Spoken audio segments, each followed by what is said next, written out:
তো যেহেতু এক মুস্তাফিজকে নিরাপত্তা দিতে পারছে না, সুতরাং আমরাও আশা করছি যে আমরাও ধরে নিয়েছি যে আমাদের নিরাপত্তা তারা দিতে পারবে না। তো বাংলাদেশের সম্মানের প্রশ্নে আমাদের কারোর সাথে কোনো আপোষ নেই।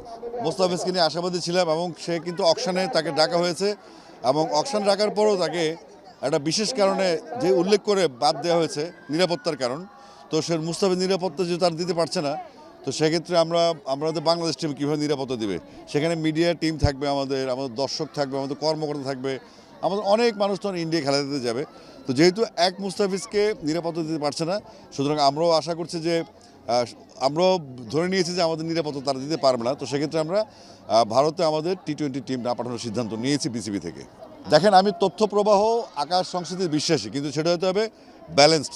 আমরা শুধু তাদেরটা দেখব, আমাদেরটা সেখানে ঢুকবে না, এটাতে আমি কখনোই পক্ষপাতী ছিলাম না। এটা শুরু থেকে বলে আসছি আমরা সুপ্রতিবেশী সুলভ সম্পর্ক চাই, কোনো বৈষম্য চাই না, কোনো চোখ রাঙানি দেখতে চাই না।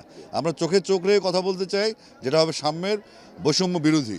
এবং আমাদের জুলাই স্পিরিটকে ধারণ করে আমরা যেটা চেয়েছি, আমাদের স্বাধীন সার্বভৌম বাংলাদেশ, আমাদের একটা নির্দিষ্ট পতাকা আছে, মানচিত্র আছে। বাংলাদেশের সম্মানের প্রশ্নে আমাদের কারোর সাথে কোনো আপোষ নেই।